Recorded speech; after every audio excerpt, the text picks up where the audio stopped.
नमस्ते दोस्तों, आपकी एकेडमी में आप सभी का स्वागत है। मैं आशा करता हूँ आप सभी स्वस्थ होंगे।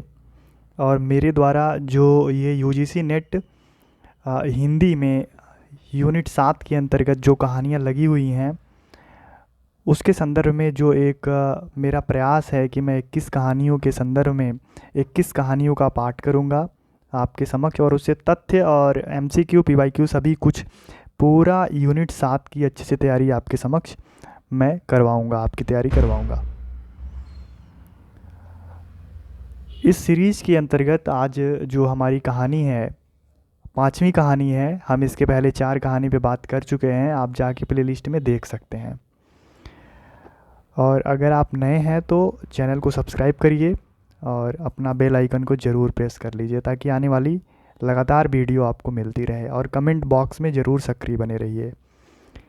आज की जो वीडियो है, आज का जो कंटेंट है, आज की जो कहानी है, वो 5वीं कहानी के अंतर्गत कहानी है राजा निरंबसिया।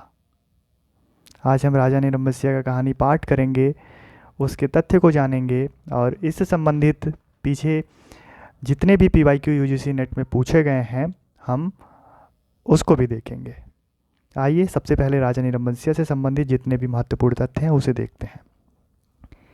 सबसे पहले देखिए, राजा निरंबसिया कहानी का जो प्रकाशन वर्ष है वह 1957 में 1957 में यह कहानी प्रकाशित होती है। और इस कहानी के लेखक हैं कमलेश्वर।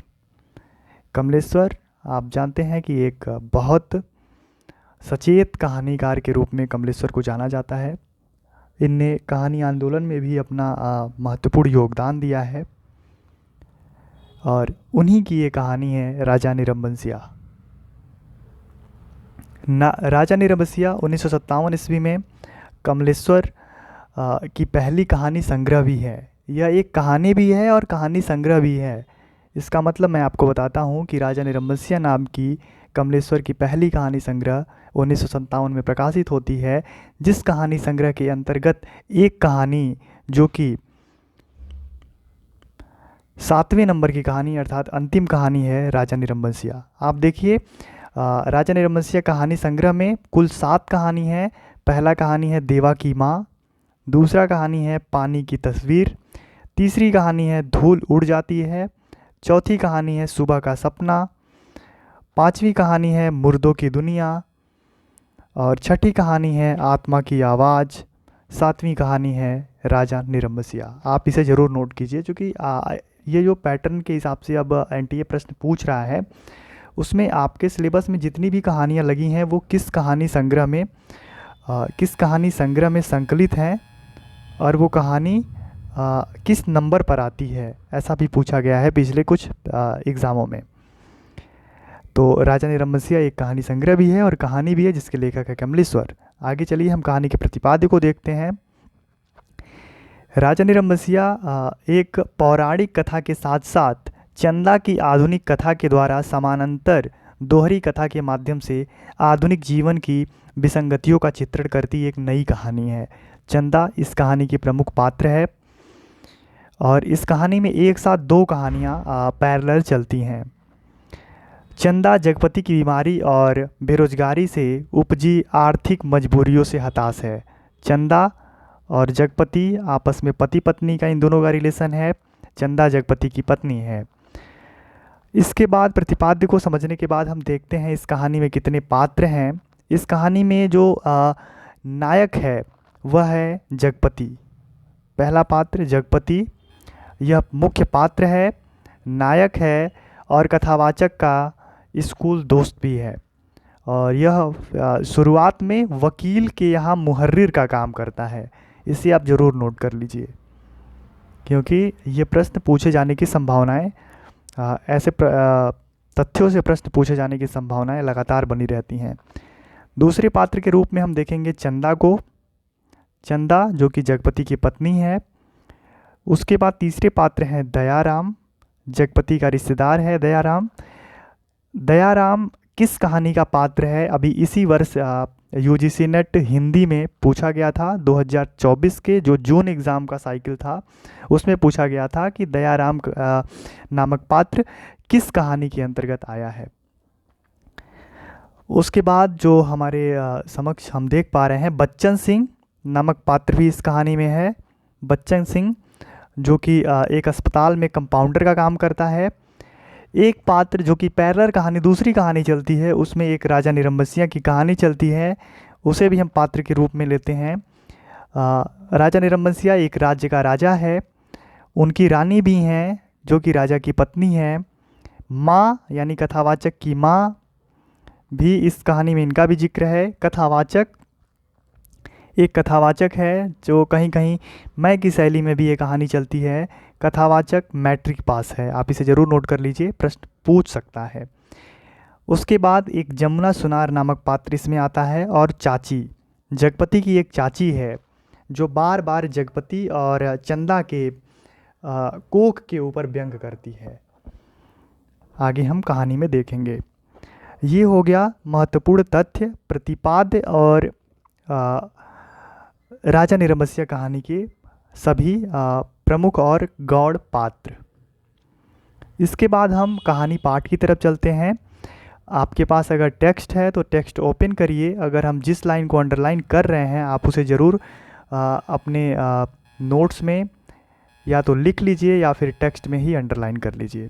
मैं कहानी का पूरा पाठ करता हूँ और आप प्लीज़ ये ज़रूर बताइएगा कि आपको ये जो सीरीज़ चल रही है कैसी लग रही है और कितना लाभदायक हो रहा है और कितने प्रश्न आप पीवाईक्यू कर पा रहे हैं। ठीक कहानी ख़त्म होने के बाद इस कहानी से संबंधित पीछे 2006 से लेके अब तक जितने भी प्रश्न पूछे गए हैं, इस कहानी से लगभग मैं सभी का संकलन लेके आया हूँ। इसी वीडियो में मैं उसे करवा दूँगा। और ठीक इसके बाद एक वीडियो और आएगी इसी कहानी से संबंधित, जिसमें मैं MCQ कराऊँगा, खुद से बनाऊँगा MCQ, और वो इस कहानी से ही होगा और वो MCQ की वीडियो लेके आऊँगा। मतलब आप 2 वीडियो देख लो एक कहानी से, केवल 1 घंटे का समय निकाल के, तो एक कहानी आपकी पूरी हो जाएगी। ऐसे धीरे धीरे मैं पूरी यूनिट का कंटेंट आपको प्रोवाइड कर दूँगा।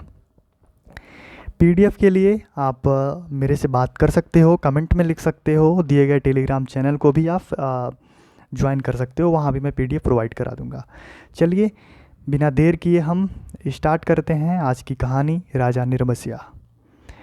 एक राजा निरंबसिया थे। माँ कहानी सुनाया करती थी। उनके आसपास ही 4-5 बच्चे अपनी मुट्ठियों में फूल दबाए कहानी समाप्त होने पर गौरों पर चढ़ाने के लिए उत्सुक से बैठ जाते थे। आटे का सुंदर सा चौक पूरा होता।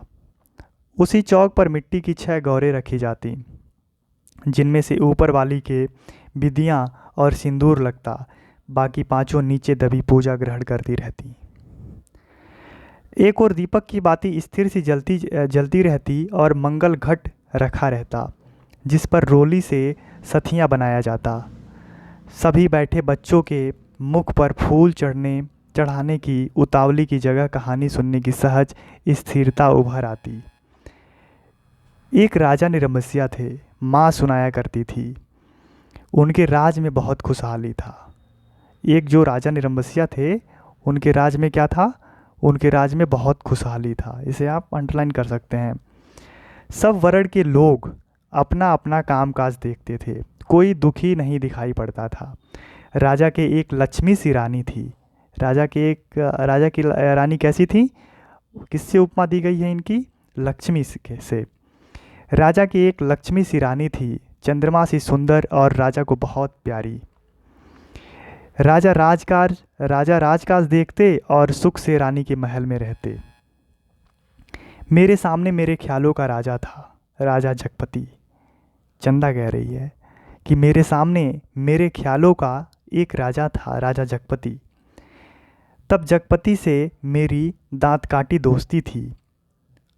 माफ़ कीजिएगा, ये जगपति नहीं कह रहा है, ये कहानीकार कह रहा है जो मैट्रिक पास है। दोनों की स्कूली दोस्ती थी। दोनों मिडिल स्कूल में पढ़ने जाते। दोनों एक से घर के थे, मतलब सिमिलर फैमिली से आते थे। दोनों एक ही कैटेगरी की फैमिली से आते थे, इसलिए बराबरी की निभती थी। मैं मैट्रिक पास करके एक स्कूल में नौकर हो गया। जो कहानीकार है, कथावाचक है, वो जब मैट्रिक पास होता है तो एक स्कूल में नौकर बन जाता है। और जगपति कस्बे के ही एक वकील के यहाँ मुहर्रिर। जिस साल जगपति मुहर्रिर हुआ उसी वर्ष गांव पास के गांव में उसकी शादी हुई। जिस वर्ष वह मुहर्रिर हुआ था वकील के वहाँ, उसी वर्ष पास के गांव में उसकी शादी हो जाती है। पर ऐसी हुई कि लोगों ने तमाशा बना देना चाहा। लड़की वालों का कुछ विश्वास था कि शादी के बाद लड़की की विदा नहीं होगी, ब्याह हो जाएगा और 7वीं भावर तब पड़ेगी जब पहली विदा की शायद होगी और तभी लड़की अपनी ससुराल जाएगी। जगपति की पत्नी थोड़ी बहुत पढ़ी लिखी थी, पर घर की लीक को कौन मेटे। बारात बिना बहू के वापस आ गई और लड़के वालों ने तय कर लिया कि अब जगपति की शादी कहीं और कर दी जाएगी, चाहे कहानी लूली से हो, पर वह लड़की अब घर में नहीं आएगी। लेकिन साल ख़त्म होते होते सब ठीक ठाक हो गया। लड़की वालों ने माफ़ी मांग ली और जगपति की पत्नी अपनी ससुराल आ गई। थोड़ी सी अगर बात हो जाती है शादी वादी में, तो परिवार वालों के परिवार में जो आस पास के लोग होते हैं, घर के अगल बगल के लोग होते हैं, वो उन रिश्तों को बनाने के चक्कर में और बिगाड़ना चाहते हैं, जो कि बाद में जगपति की माँ कहती है। जब चंदा को समझाती है तो वो बताती है, इस कहानी के प्रसंग में वो बात करती है कि ऐसा क्यों हुआ था। आगे हम देखते हैं। जगपति को जैसे सब कुछ मिल गया और सास ने बहू की बलाइयाँ लेकर घर की सब चाबियाँ सौंप दी। गृहस्थी का ढंग बार समझा दिया। जगपति की माँ ने न जाने कब से आस लगाए बैठी थी। उन्होंने आराम की सांस ली। पूजा पाठ में समय कटने लगा। दोपहरिया दूसरे घरों के आंगन में बीतने लगी। पर सांस का रोग था। जगपति की माँ को सांस का रोग था। एक दिन उन्होंने अपनी अंतिम घड़ियां गिनते हुए चंदा को पास बुलाकर समझाया था, बेटा जगपति बड़े लाड प्यार का पला है। जब से तुम्हारे ससुर नहीं रहे, अर्थात जगपति के पिता नहीं रहे, तब से इसके छोटे छोटे हट को पूरा करती रही हूँ। अब तुम ध्यान रखना, अर्थात अब तुम जगपति का ध्यान रखना। अब ऐसा लग रहा है जगपति की माँ को अब मेरी अंतिम स्थिति आ गई है, मेरा शरीर अब मेरा ज़्यादा दिन तक साथ नहीं दे पाएगा। ऐसे में वो चंदा से कहती हैं कि देखो, जब तक मैं हूँ तब तक तो ठीक, लेकिन अगर जब मैं नहीं हूँ या फिर अभी से जगपति का कोई है तो तुम हो और तुम ही उसका ख्याल रखना, क्योंकि वह मेरा लड़का जो है जगपति बड़े ही लाड और प्यार से पला बढ़ा है। अब तुम ध्यान रखना। फिर रुककर उन्होंने कहा था, जगपति किसी लायक हुआ है तो रिश्तेदारों की आंखों में करकने लगा है। होता है ऐसा। तुम्हारे बाप ने ब्याह के वक्त नादानी की जो तुम्हें विदा नहीं किया। मेरे दुश्मन देवर जेठों को मौका मिल गया, तुमार खड़ा कर दिया, अर्थात एक बाउंडर बना दिया कि अब विदा करवाना, नाक कटवाना है। जगपति का ब्याह क्या हुआ, उन लोगों की छाती पर सांप लौट गया। सोचा घर की इज्जत रखने की आड़ लेकर रंग में भंग कर दें। अब बेटा इस घर की लाज, उसकी माँ कहती है जगपति की चंदा से, अब बेटा घर की लाज तुम्हारी लाज है। आज को तुम्हारे ससुर होते तो भला। कहते कहते माँ की आंखों में आंसू आ गए और वे जगपति की देखभाल उसे सौंप कर सदा के लिए मौन हो गई थी। मतलब वह देह त्याग चुकी थी। एक अरमान उसके साथ ही चला गया कि जगपति की संतान को 4 बरस इंतजार करने के बाद भी वे गोद में न खिला पाई। और चंदा ने मन में सब्र कर लिया था, यही सोचकर कि कुल देवता का अंश तो उसे जीवन भर पूजने को मिल गया था। घर में चारों तरफ जैसे उदारता बिखरी रहती, अपनापा बरसता रहता। उसे लगता जैसे घर की अंधेरी एकांत कोठरियों में यह शांत शीतलता है जो उसे भरमा लेती है। घर की सब कुंडियों की खनक उसके कानों में बस गई थी। हर दरवाजे की चरमराहट पहचान गई थी। एक रोज़ राजा आखेट को गए। ये दूसरी वाली कहानी चलती है राजा निरमस्या की, जो जगपति और चंदा के पैरेलल में एक और कहानी चलती है जो माँ सुनाती थी। एक रोज़ राजा आखेट को गए। माँ सुनाती थी, राजा आखेट को जाते तो 7वें रोज़ जरूर महल लौट आते। पर उस दफ़ा जब गए तो 7वां दिन निकल गया पर राजा नहीं लौटे। रानी को बड़ी चिंता हुई। रानी एक मंत्री को साथ लेकर खोज में निकली। और इसी बीच जगपति को रिश्तेदारी की एक शादी में जाना पड़ा। उसके दूर के रिश्ते में भाई दयाराम की शादी थी। कह गया था कि 10वें दिन ज़रूर वापस आ जाएगा। छठे दिन की खबर मिली कि बारात घर लौटने पर दयाराम के घर डाका पड़ गया। जब बारात घर लौटती है तो दयाराम के घर डाका पड़ जाता है। इसमें आप ध्यान दीजिए, 2 पॉइंट नोट कर लीजिए कि जगपति जब जाता है दयाराम के वहाँ तो 10वें दिन वापस लौट आने की बात करके जाता है और छठे दिन ही खबर मिलती है। ये 2 शब्द याद रखिए, 10वां दिन और छठवां दिन। किसी मुखबिर ने सारी खबरें पहुंचा दी थीं कि लड़की वालों ने दयाराम का घर सोने चांदी से पाट दिया है। आखिर पुश्तैनी जमींदार की एकलौती लड़की थी। घर आए मेहमान लगभग विदा हो चुके थे। दूसरे रोज़ जगपति भी चलने वाला था, पर उसी रात डाका पड़ा। जवान आदमी भला खून मानता है। डाके वालों ने जब बंदूकें चलाई तो सबकी घिघी बंध गई, पर जगपति और दयाराम ने छाती ठोक कर लाठियाँ उठा लीं। घर में कोहराम मच गया। फिर सन्नाटा छा गया। डाके वाले बराबर गोलियां दाग रहे थे। बाहर का दरवाज़ा टूट चुका था, पर जगपति ने हिम्मत बढ़ाते हुए हाक लगाई, अर्थात वो हिम्मत बढ़ाते हुए आगे बढ़ा। ये हवाई बंदूकें न ठेल पिलाई लाठियाँ का मुकाबला नहीं कर पाएंगी। जवानों, वो मतलब अपनी पूरी एनर्जी के साथ वो जगपति उन लोगों से लड़ता है, पर दरवाजे तड़ तड़ टूटते रहे और अंत में एक गोली जगपति की जांघ पार करती निकल गई, दूसरी उसकी जांघ के ऊपर कुल्हे में समा कर रह गई। चंदा रोती कलकती और मनौतियाँ मानती जब वहाँ पहुँची तो जगपति अस्पताल में था। दयाराम के थोड़ी चोट आई थी, उसे अस्पताल से छुट्टी मिल गई थी। जगपति की देखभाल के लिए वही अस्पताल में मरीजों के रिश्तेदारों के लिए जो कोठरियाँ बनी थी उन्हीं में चंदा को रुकना पड़ा। अर्थात अब ये कहानी पूरी चंदा को ही पता चल गई है कि जगपति को चोट लग गया है, गोली लग गई है, और चंदा भी जगपति को देखने के लिए अस्पताल में आती है और फिर वहीं रुक जाती है। कस्बे के अस्पताल से दयाराम का गांव 4 कोस पड़ता था। ये पॉइंट ज़रूर आप नोट कर लीजिए कि कस्बे के अस्पताल से दयाराम का घर कितना दूर पड़ता था, 4 कोस। दूसरे तीसरे वहाँ से आदमी आते जाते रहते, जिस सामान की ज़रूरत होती पहुँचा जाते। दयाराम के वहाँ से लोग दूसरे तीसरे हफ्ता में आ जाते थे और कुछ सामान की ज़रूरत होती थी तो पहुँचा जाते थे। पर धीरे धीरे उन लोगों ने भी खबर लेनी छोड़ दी। एक दिन में ठीक होने वाला घाव तो था नहीं। जांघ की हड्डी चटक गई थी और कूल्हे में ऑपरेशन से 6 इंच गहरा घाव था। इसे भी आप नोट कर लीजिए, कितने इंच गहरा घाव था, 6 इंच। देखिए, आपकी स्थिति परिस्थिति को देखते हुए लोग आपके साथ हमेशा साथ नहीं खड़े रहते। दयाराम के घर जगपति जाता है, दयाराम के घर ही जगपति को गोली लगती है, लेकिन दयाराम के घर वाले जगपति की देखभाल के लिए कुछ ही दिन तक अपनी निरंतरता बनाए हुए हैं। उसके बाद छोड़ देते हैं। वो सब कुछ भूल जाते हैं कि जगपति को चोट कैसे लगा।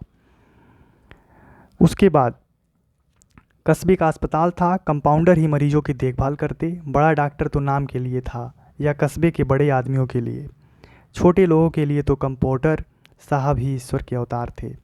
मरीजों की देखभाल करने वाले रिश्तेदारों की खाने पीने की मुश्किलों से लेकर मरीज की नब्ज तक संभालते थे। छोटी सी इमारत में अस्पताल आबाद था। रोगियों को सिर्फ 6-7 खाटें थी, यानी रोगियों के लिए सिर्फ 6-7 बेड थे।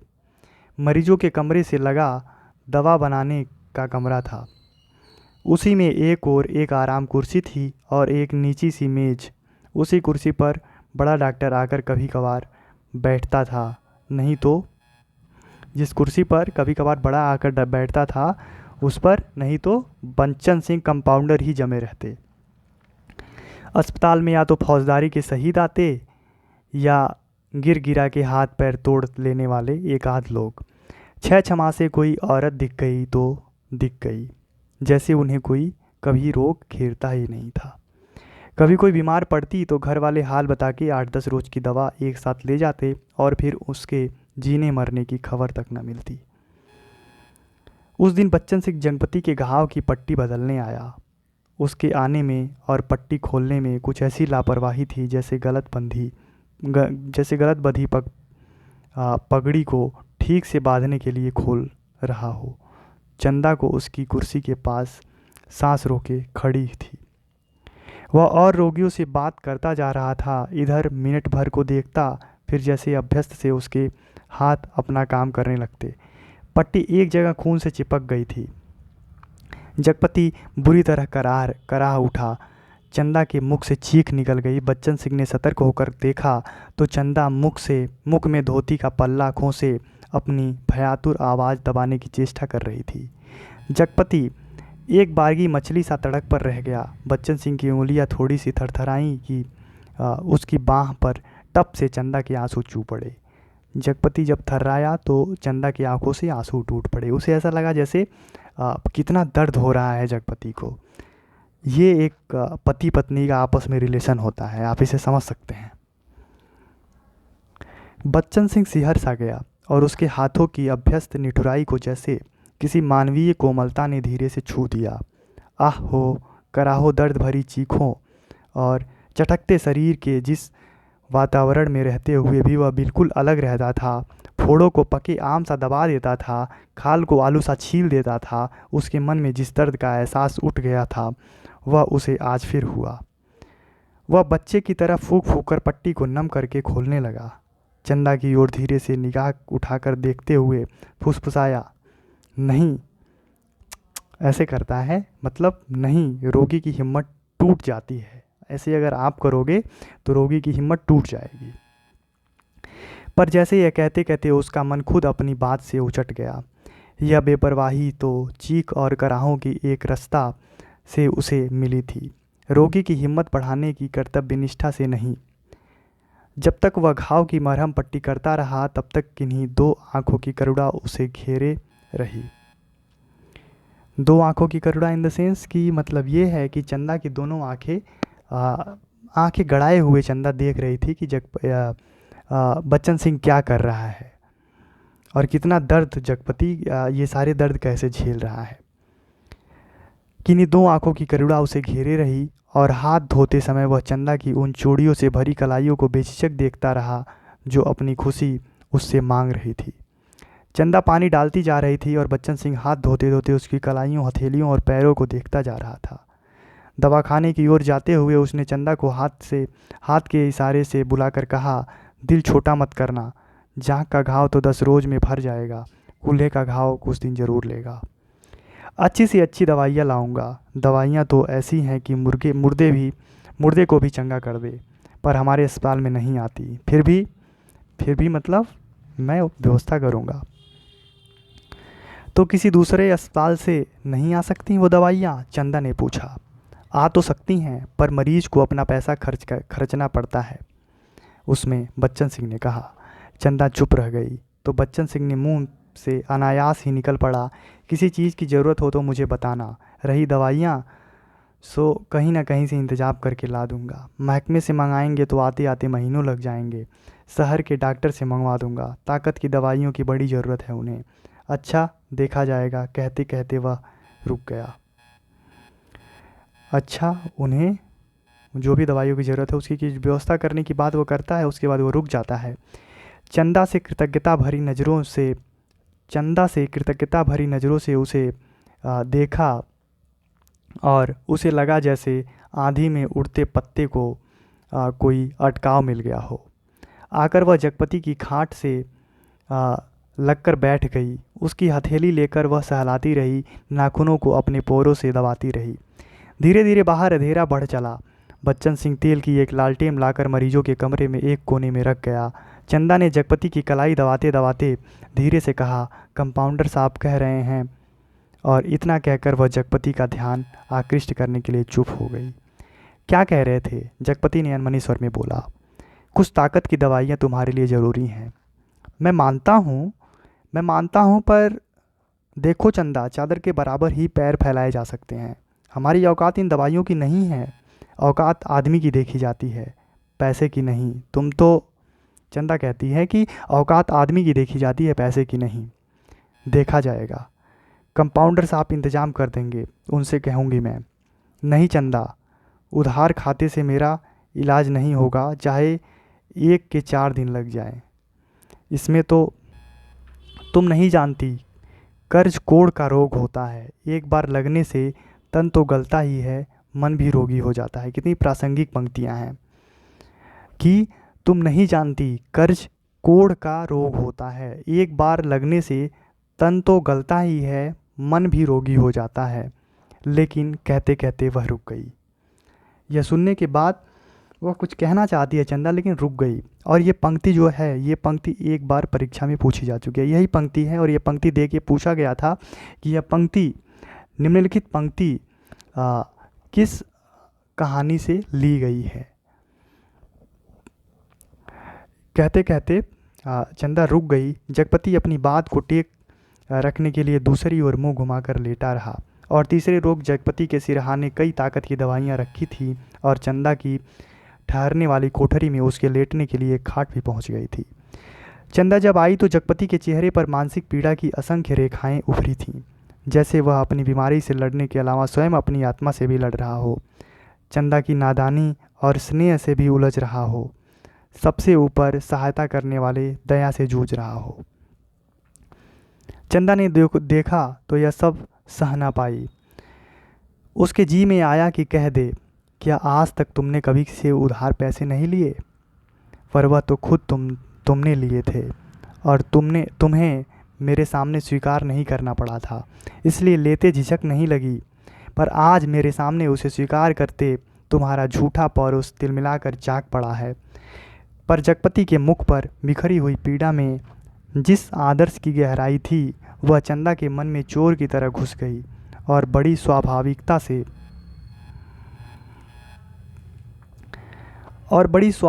से उसके माथे पर हाथ फेरते हुए कहा, ये दवाइयाँ किसी की मेहरबानी नहीं है, मैंने हाथ का कड़ा बेचने को दे दिया था, उसी में आई हैं।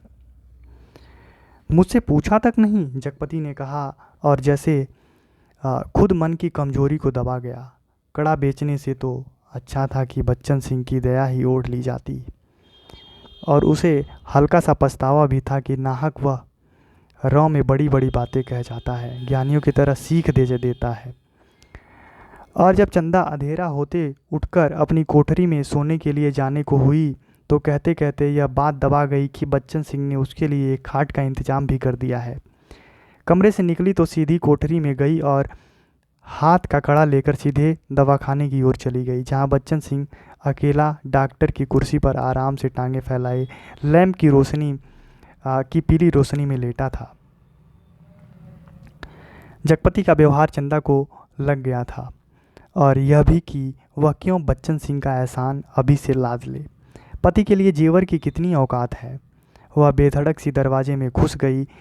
दिन की पहचान के कारण उसे कमरे की मेज, कुर्सी और दवाओं की अलमारी की स्थिति का अनुमान था। वैसे कमरा अंधेरा ही पड़ा था, जैसे लैंप की रोशनी केवल अपने वृत्त में अधिक प्रकाशवान होकर कोनों के अंधेरे को और भी घनीभूत कर रही थी। बच्चन सिंह ने चंदा को घुसते ही पहचान लिया। वह उठकर खड़ा हो गया। चंदा ने भीतर कदम रखा तो रख दिया, पर सहसा सहम गई, जैसे वह किसी अंधेरे कुएं में अपने आप कूद पड़ी हो। ऐसा कुआं जो निरंतर पतला होता गया है, जैसे वह किसी कुएं में अपने आप कूद पड़ी हो, ऐसा कुआं जो निरंतर पतला पड़ा होता गया है और जिसमें पानी की गहराई पाताल की परतों पर चली गई हो, जिसमें पड़कर वह नीचे धंसती चली जा रही है। नीचे अंधेरा, एकांत, घुटन, पाप। बच्चन सिंह अवाक ताकता रह गया और चंदा ऐसे वापस लौट पड़ी जैसे किसी काले पिशाच के पंचों में मुक्ति मिली हो। बच्चन सिंह के सामने क्षण भर में सारी परिस्थिति कौंध गई और उसने वहीं से बहुत संयत आवाज़ में जवान को दबाते हुए जैसे वायु में स्पष्ट ध्वनित कर दिया, चंदा। वह आवाज़ इतनी बेआवाज़ थी, चंदा वह आवाज़ देता है। वह आवाज़ इतनी बेआवाज़ थी और निरर्थक होते हुए भी इतनी सार्थक थी कि उस खामोशी में अर्थ भर गया। चंदा रुक गई। बच्चन सिंह उसके पास आकर रुक गया। सामने का घना पेड़ स्तब्ध खड़ा था। सामने का घना सा पेड़ स्तब्ध खड़ा था, यानी चंदा को ऐसा एहसास हो रहा है कि जैसे सामने कोई पेड़ खड़ा हो। उसकी काली परछाई की परिध जैसे एक बार फैलकर उन्हें अपने वृत्त में समेट लेती और दूसरे ही क्षण मुक्त कर देती। दवाखाने की लैंप सहसा भभक भभक कर रुक गया और मरीजों के कमरे में एक कराह की आवाज़ दूर मैदान के छोर तक जाकर डूब गई। चंदा ने वैसे ही नीचे ताकते हुए अपने को संयत करते हुए कहा, यह कड़ा तुम्हें देने आई थी तो वापस क्यों चली जा रही थी? वो पूछ रहा है, अगर चंदा वो जब कह रही है कि ये कड़ा तुम्हें देने आई थी तो फिर वो जगपति कह रहा है तो फिर वापस क्यों चली जा रही हो? चंदा चुप और 2 क्षण रुक कर उसे अपने हाथ को सोने का कड़ा धीरे से उसकी ओर बढ़ा दिया। अपने हाथ में जो सोने का कड़ा लेके आई थी वो कुछ देर में क्या करती है, उसकी ओर बढ़ा देती है। जैसे देने का साहस ना होते हुए भी यह आवश्यक था। बच्चन सिंह ने उसकी सारी काया को एक बार देखते हुए अपनी आंखें उसके सिर पर जमाव दी, मतलब उसके सर पर देखने लगा। उसके ऊपर पड़े कपड़े के पार नरम चिकनाई से लंबे लंबे बाल थे जिनकी भाप सी महक फैलती जा रही थी। वह धीरे धीरे से बोला, लाओ। चंदा ने कड़ा उसकी ओर बढ़ा दिया। कड़ा हाथ में लेकर वह बोला, सुनो। चंदा ने प्रश्न भरी नज़रें उसकी ओर उठा दी। उनमें झांकते हुए अपने हाथ से उसकी कलाई पकड़ते हुए उसने एक कड़ा उसकी कलाई में पहना दिया। चंदा चुपचाप कोठरी की ओर चल दी और बच्चन सिंह दवाखाने की ओर। कालिक बुरी तरह बढ़ गई थी, मतलब रात हो गई थी और सामने खड़े पेड़ की काली परछाई गहरी पड़ गई थी। दोनों लौट गए थे पर जैसे उस कालिक में कुछ रह गया था, छूट गया था। दवाखाने का लैंप जो जलते जलते एक बार भभका था, उसमें तेल न रह जाने के कारण बत्ती की लौ बीच से फट गई थी। उसके ऊपर धुएं की लकीरें बल खाती सांप की तरह अंधेरे में विलीन हो जाती थी। सुबह जब चंदा जगपति के पास पहुंची और बिस्तर ठीक करने लगी तो जगपति को लगा चंदा बहुत उदास थी। क्षण क्षण में चंदा के मुख पर अनगिनत भाव आ जा रहे थे, जिसमें असमंजस था, पीड़ा थी और निरीहता थी। कोई अदृश्य पाप कर चुकने के बाद हृदय की गहराई से किए गए पश्चाताप जैसी धूमिल चमक। रानी मंत्री के साथ जब, अब दूसरी कहानी चल रही है, जब राजा चले जाते हैं और वापस नहीं आते, अब फिर वहाँ पीछे आपको जाना पड़ेगा। रानी मंत्री के साथ जब निराश होकर लौटी तो देखा राजा महल में उपस्थित थे, मतलब राजा आ चुके थे।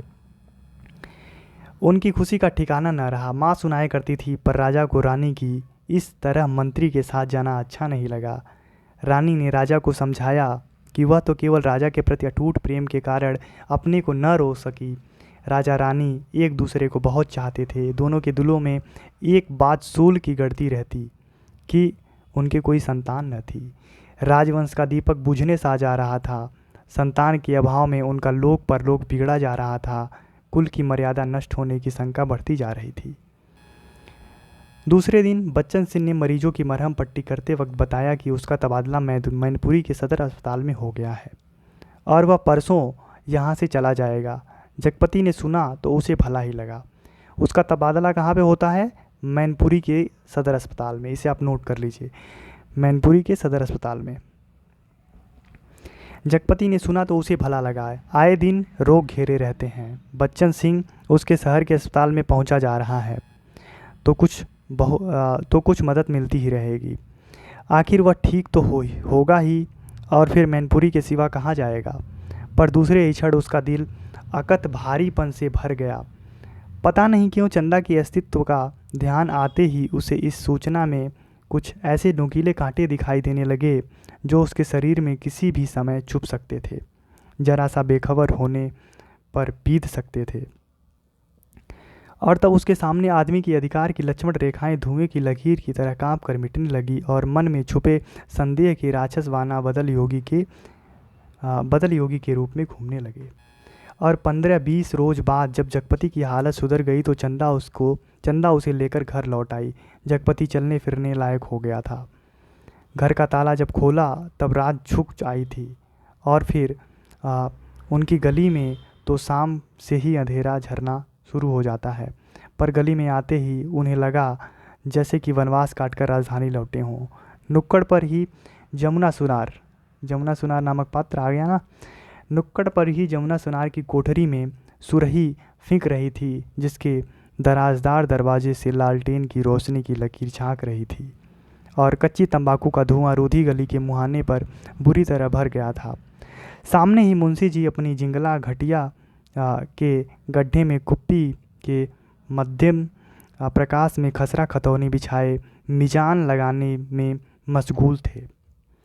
जगपति के घर का दरवाज़ा खटका तो अंधेरे में उसकी चाची ने अपने जंगले से देखा, और वहीं से बैठे बैठे अपने घर के भीतर ऐलान कर दिया, राजा निरंबसिया अस्पताल से लौट आए, कुलमा भी आई हैं।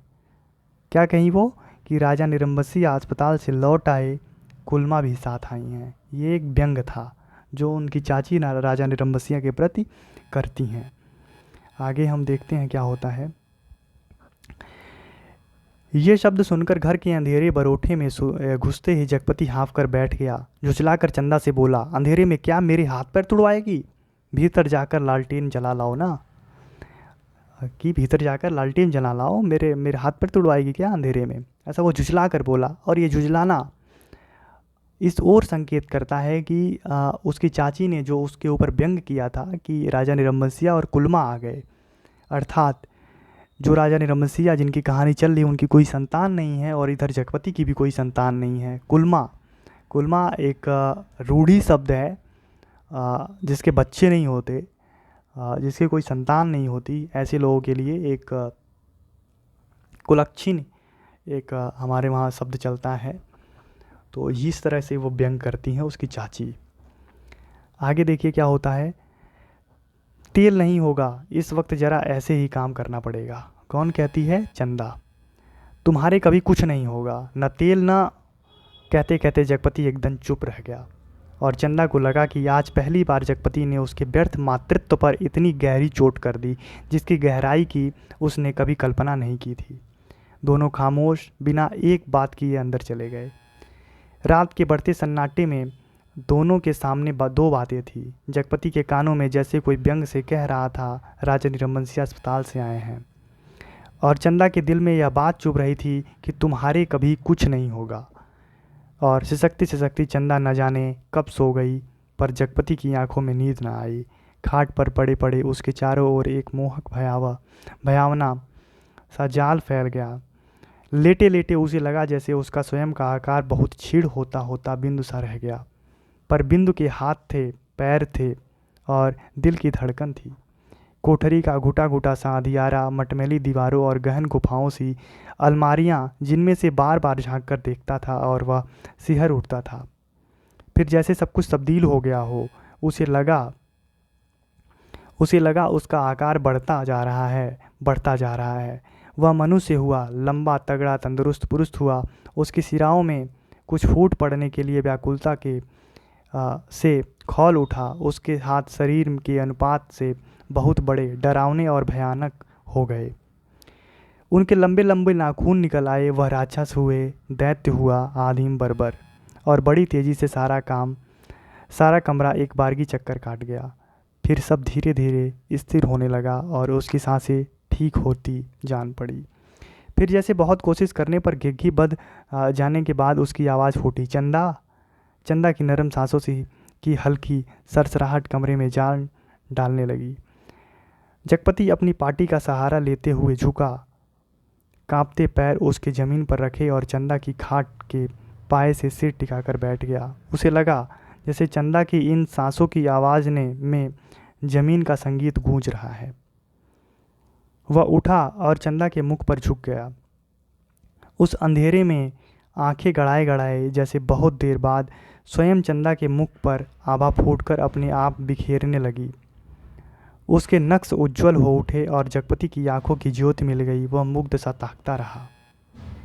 चंदा के बिखरे बाल, जिनमें हाल के जन्मे बच्चे के गफुआरे बालों की सी महक, दूध की कच्चाइयाँ, शरीर के रस की मिठास और स्नेह की चिकनाहट, और वह माथा जिस पर बालों के पास तमाम छोटे छोटे नरम से रोए रेशम से, और उस पर कभी लगाई गई सिंदूर की बिंदी का सा हल्का मिटा हुआ सा आभास, नन्हे नंधे निर्द्वंद सोए पलक और उनकी मासूम सी कांटों की तरह बरौनियों और सांस में घुलकर आती हुई वह आत्मा की निष्कपट आवाज़ की लय, फूल की पखुड़ी से पतले पतले होठ, उन पर पड़ी अछूती रेखाएं जिनमें सिर्फ दूध सी महक। उसकी आंखों के सामने ममता सी छा गई, केवल ममता। और उसके मुख से अस्फुट शब्द निकल गया, बच्ची। डरते डरते उसके बालों की सी एक लट को बड़े जतन से उसने हथेली पर रखा और उंगली से उस पर जैसे लकीरें खींचने लगा। उसे लगा जैसे कोई शिशु उसके अंक में आने के लिए छटपटा कर निराश होकर सो गया हो।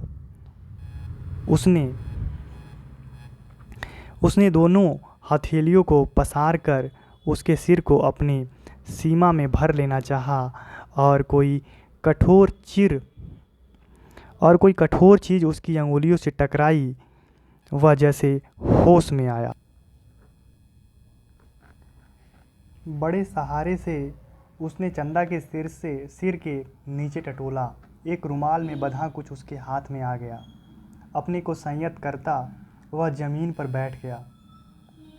उसी अंधेरे में उस रुमाल को खोला तो जैसे सांप सूख गया। चंदा के हाथों के दोनों सोने के कड़े उसमें लिपटे थे और तब उसके सामने वह सृष्टि धीरे धीरे टुकड़े टुकड़े होकर बिखरने लगी।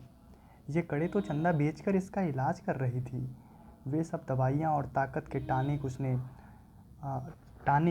उसने तो कहा था। ये दवाइयाँ किसी की मेहरबानी नहीं है। मैंने हाथ के कड़े बेचने को दे दिए थे, पर उसका गला बुरी तरह सूख गया। जवान जैसे तालू से चिपक कर रह गई। उसने चाहा कि चंदा को झकझोर कर उठाए, पर शरीर की शक्ति बह सी गई थी। रक्त पानी सा हो गया था। थोड़ा संयत हुआ। उसने वे कड़े उसी रुमाल में लपेट कर उसी खाट के कोने पर रख दिए और बड़ी मुश्किल से अपनी खाट की पाटी पकड़कर लुढ़क गया। चंदा झूठ बोली, पर क्यों? कड़े आज तक छुपाए रही। उसने इतना बड़ा दुराव क्यों किया? आखिर क्यों, किस लिए? और जगपति का दिल भारी हो गया। उसे फिर लगा कि उसका शरीर सिमटता जा रहा है और वह एक सींग की बना ढांचा की तरह हो गया है, नितांत हल्का, तिनके सा, हवा में उड़कर भटकने वाले तिनके सा। उस रात के बाद रोज़ जगपति सोचता रहा कि चंदा के कड़े मांगकर बेच ले और कोई छोटा मोटा कारोबार ही शुरू कर दे, क्योंकि नौकरी छूट चुकी थी। इतने दिन की गैरहाजिरी के बाद वकील साहब ने दूसरा मुहर्रिर रख लिया था। वह रोज़ यही सोचता था। जब चंदा सामने आती तो न जाने कैसी असहाय सी उसकी अवस्था हो जाती। उसे लगता जैसे कड़े मांगकर वह चंदा के पत्नीत्व का भी पद छीन लेगा। मातृत्व तो भगवान ने छीन ही लिया है। वह सोचता आखिर चंदा क्या रह जाएगी। एक स्त्री से यदि पत्नीत्व और मातृत्व छीन लिया गया तो उसके जीवन की सार्थकता ही क्या। इस पंक्ति को आप नोट कर लीजिए कि एक स्त्री से यदि पत्नीत्व और मातृत्व छीन लिया गया तो उसके जीवन की सार्थकता ही क्या। चंदा के साथ वह यह अन्याय कैसे करे, उससे दूसरी आँख की रोशनी कैसे मांग ले। फिर तो वह नितांत अंधी हो जाएगी और उन कड़ों को मांगने के पीछे इस इतिहास की आत्मा नंगी हो जाएगी। कैसे वह इस लज्जा को स्वयं ही उघाड़ कर ढांपेगा। वह उन्हीं ख्यालों में डूबा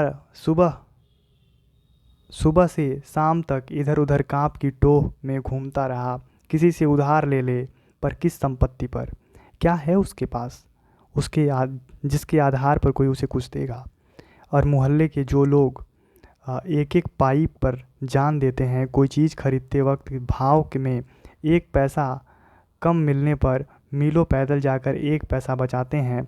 1 पैसे की मसाले की पुड़िया बधवा कर 11 मरतबा पैसों का हिसाब जोड़कर 1 आध पैसा उधार कर मिन्नतें करते हैं।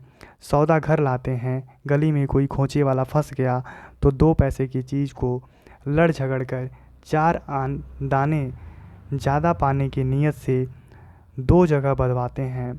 भाव के जरा से फ़र्क पर घंटों बहस करते हैं, शाम को सड़ी गली तरकारियों को किफ़ायत के कारण लाते हैं। ऐसे लोगों से किस मुंह से मांगकर वह उनकी गरीबी के एहसास पर ठोकर लगाए। पर उस दिन शाम को जब वह घर पहुंचा तो बरोठे में ही एक साइकिल रखी नजर आई। दिमाग पर बहुत जोर डालने के बाद भी वह आगंतुक की कल्पना न कर पाया।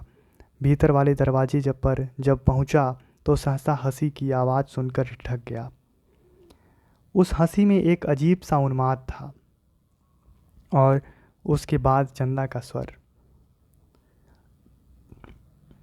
अब आते ही होंगे, अब आते ही होंगे, बैठिए ना 2 मिनट और। उनकी आँख से अपनी आँख से देख लीजिएगा और उन्हें समझाते जाइए कि अभी तंदुरुस्ती इस लायक नहीं जो दिन दिन भर घूमना बर्दाश्त कर सके।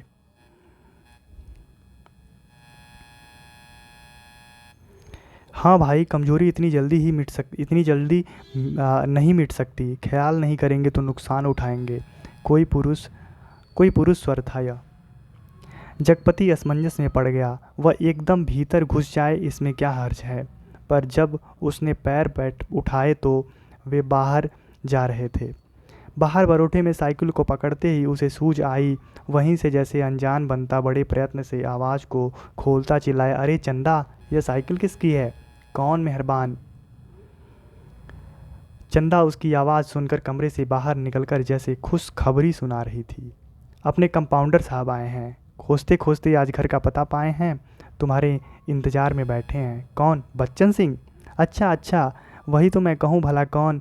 कहता जगपति पास पहुँचा और बातों में इस तरह उलझ गया जैसे परिस्थिति उसने स्वीकार कर ली हो।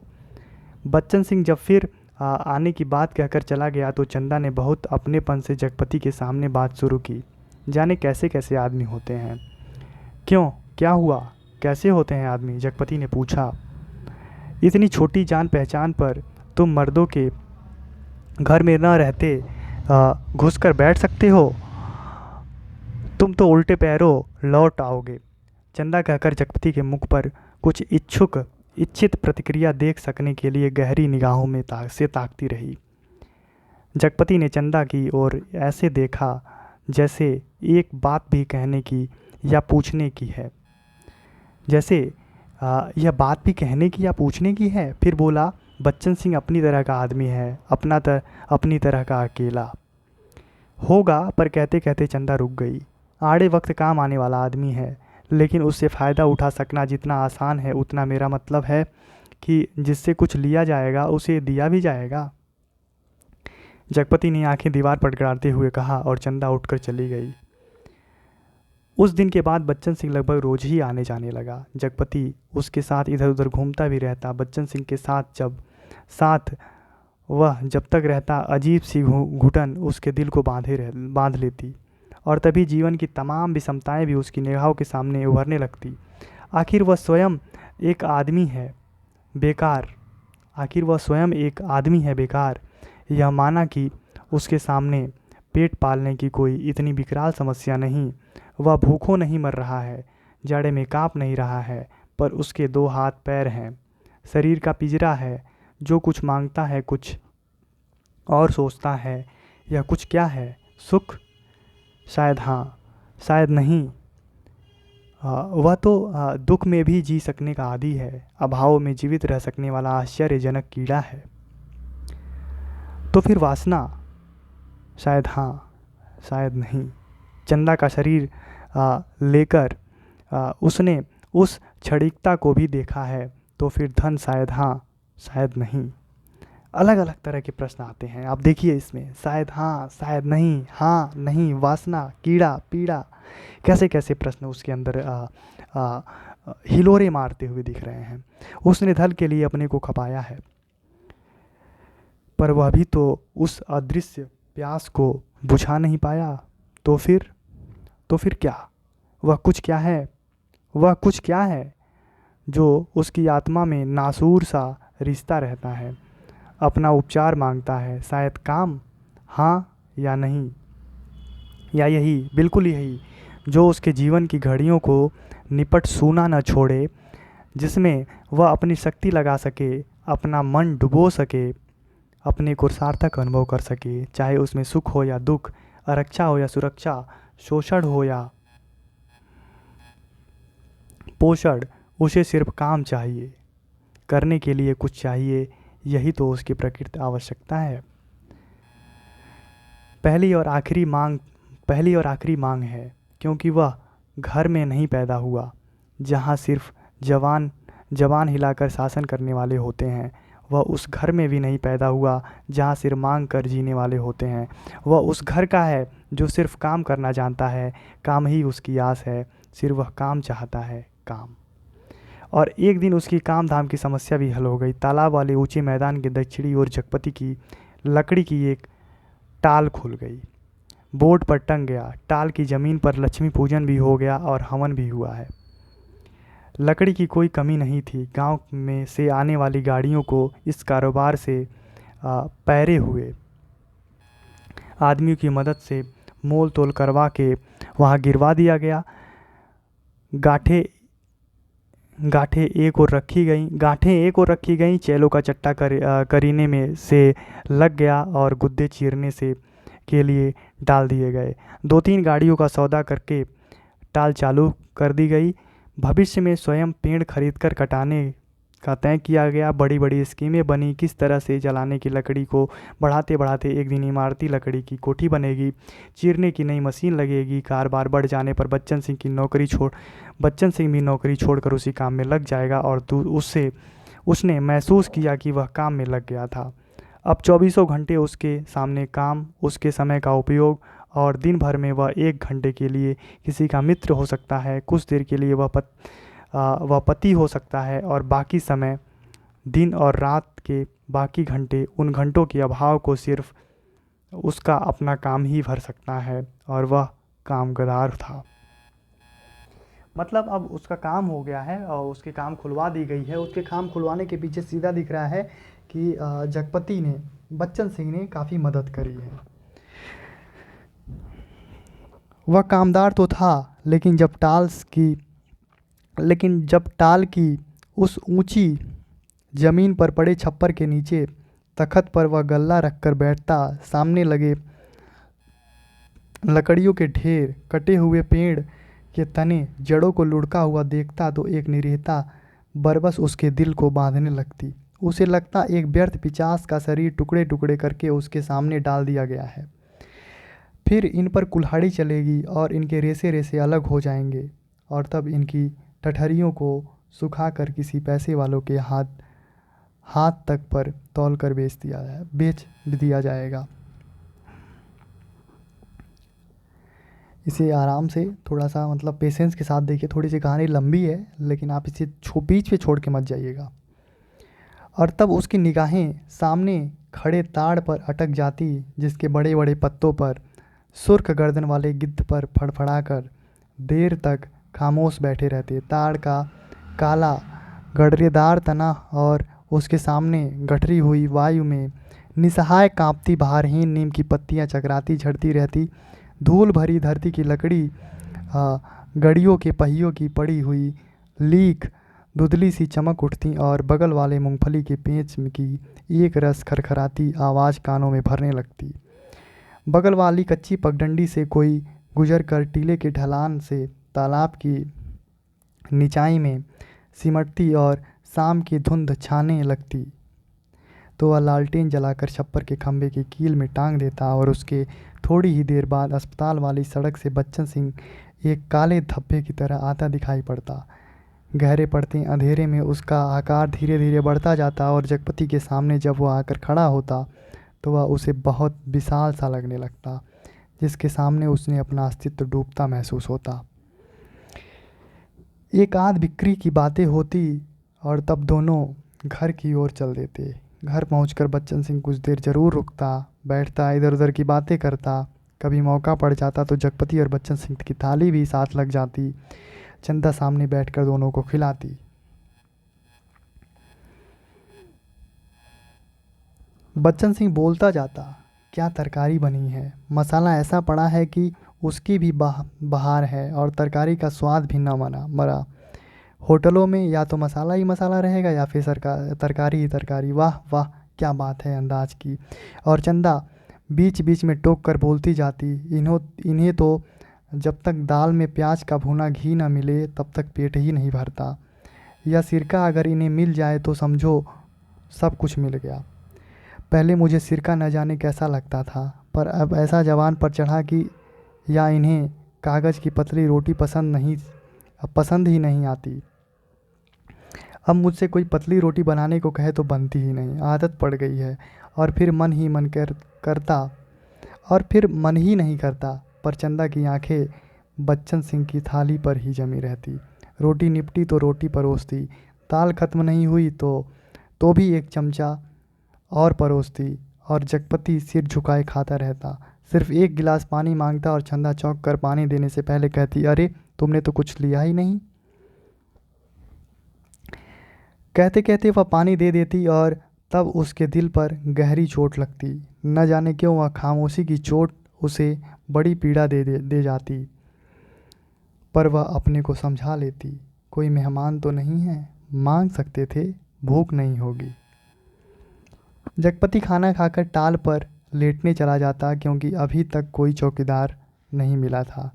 छप्पर के नीचे तख्त पर जब वह लेटता तो अनायास ही उसका दिल भर आता। पता नहीं कौन कौन से दर्द एक दूसरे से मिलकर तरह तरह की टीस, चटक और ऐंठन पैदा करने लगते। कोई एक रंग दुखती तो वह सहलाता भी। जब सभी नसें चटकती हो तो कहाँ कहाँ राहत का अकेला हाथ सहलाए।